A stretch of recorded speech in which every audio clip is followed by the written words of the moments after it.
then the next step, Put the we will add some water.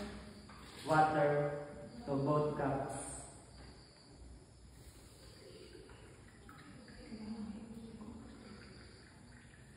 And then stir it.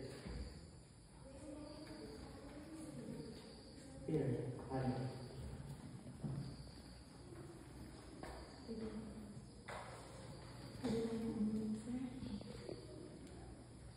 So the question is,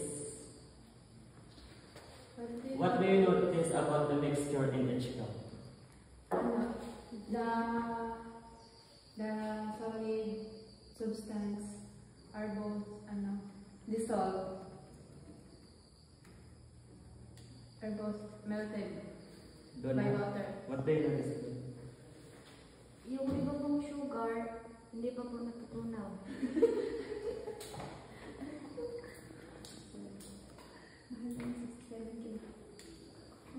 Okay.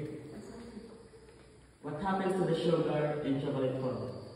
It both melted po, sir. Natunaw po pareho. Okay, it both melted. So the explanation of that is the mixture in glass A, where the sugar dissolved, is called solution. The sugar particles are evenly distributed throughout the water and cannot be seen. This type of mixture is called homogeneous.